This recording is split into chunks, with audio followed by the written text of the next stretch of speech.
नमस्कार दोस्तों, कैसे हैं आप सब? आई होप आप सभी अच्छे होंगे।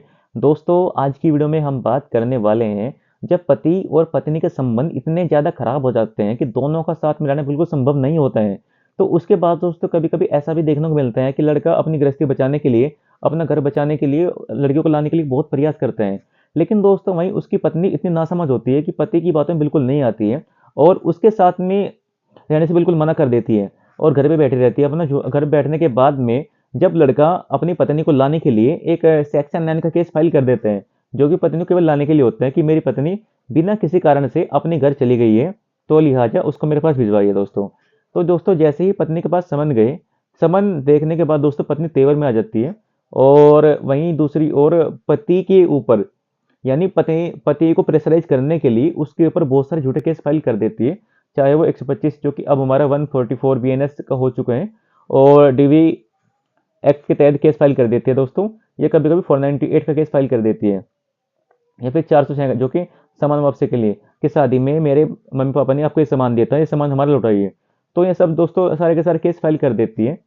तो लड़का सोचता है कि हमने तो कभी उससे दहेज मांगा भी नहीं, हमने कभी उसको परेशान भी नहीं किया, उसने हमारे साथ इतने झूठे केस फाइल कर दिए।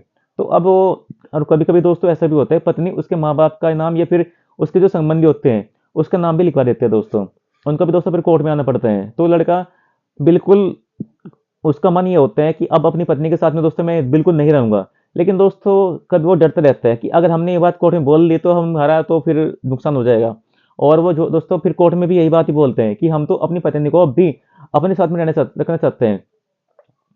तो दोस्तों आज हम बात करेंगे, यदि आप कोर्ट में यह बात बोल लेते हैं कि हम तो बिल्कुल भी अपनी पत्नी के साथ में नहीं रहेंगे, तो इसमें क्या आपको कोई नुकसान हो सकता है दोस्तों? देखो दोस्तों, यदि आपके पास कोई ग्राउंड बन रहा है दोस्तों, सबसे पहले दोस्तों जैसा कि लड़की ने 498 ए का केस फाइल करा, यानी आपसे दहेज के लिए केस फाइल करा कि आपने उससे दहेज की मांग करी है। तो दोस्तों जल्दी से उसको डिसाइड करने का प्रयास कीजिएगा, यानी प्रयास से कीजिएगा जो 498 का केस डाल रखा है वो जल्दी से डिसाइड हो जाए। क्योंकि दोस्तों उसके पास कोई ऐसे भी ग्राउंड नहीं है कि आपके ने उससे दहेज की मांग करी। तो दोस्तों सबूत के बिना उसका जो केस होता है वो उसमें आप बरी हो जाओगे दोस्तों। तो बरी होने के बाद फिर अपनी पत्नी के ऊपर जो उसने झूठा केस आपके खिलाफ करा है, तो उसके लिए दोस्तों हम मानहानि केस भी फाइल कर सकते हैं। दूसरी बात, आपके पास एक राउंड बन जाएगा क्रूरता का कि आपने झूठा केस करके उसके पति के प्रति क्रूरता करी, यानी क्रूरल्टी का एक आपके पास में एक एविडेंस बन जाएगा दोस्तों। तो उस एविडेंस के आधार पर आप अपनी पत्नी से छुटकारा पाने के लिए डिवोर्स केस फाइल कर सकते हैं कि उसकी पत्नी ने हमारे परिवार के खिलाफ में 498 है का झूठा केस फाइल करा और जिसमें कि हम बरी हो चुके हैं। तो इसके आधार पर दोस्तों आप डिवोर्स केस उससे ले सकते हैं दोस्तों।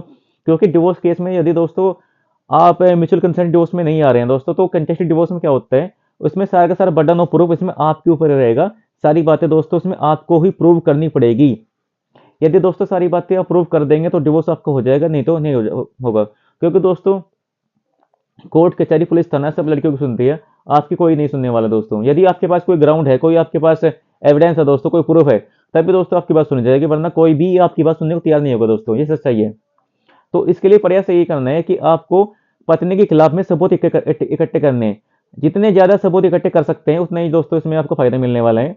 उसके बाद दोस्तों यदि आप कोर्ट में ये बात भी कह देते हैं कि हम तो बिल्कुल भी साथ में नहीं रहेंगे अपनी पत्नी के, क्योंकि उसने हमारे साथ में क्रूरता करी है, उसने हमें परेशान करा है, उसने हमें टॉर्चर करा है, उसने हमारे खिलाफ झूठे केस फाइल करे हैं, उसने हमारे मम्मी पापा का नाम खराब करे है, हमारी रेपुटेशन खराब करे, उसने समाज में हमारा नाम खराब हो चुका है। तो इसलिए हम अपनी पत्नी के साथ बिल्कुल नहीं रहना चाहते हैं। तो दोस्तों फिर इसमें हो सकता है बचाव हो जाए आपका। नहीं, अगर दोस्तों आप ये बात बोलेंगे कि हम तो अपने साथ नहीं रहना चाहते हैं, तो इसमें कहीं ना कहीं दोस्तों फिर कोर्ट ये उदाहरण कर सकते हैं कि हाँ इसलिए नहीं रहना चाहते हैं क्योंकि आप दहेज की मांग करी इसमें आपने, और आप अपनी पत्नी से दहेज चाहते हैं, इसलिए नहीं आप उसके साथ रहना चाहते हैं। तो दोस्तों इसमें प्रयास ये करना है आपको कि यदि आपके पास कोई ग्राउंड बन रहे हैं तभी ये सब करिए। तो दोस्तों आज की वीडियो बस इतना ही। अगर आपको दोस्तों मेरी ये वीडियो अच्छी लगी तो कृपया मेरे चैनल को सब्सक्राइब कीजिए, वीडियो को लाइक कीजिए। धन्यवाद दोस्तों।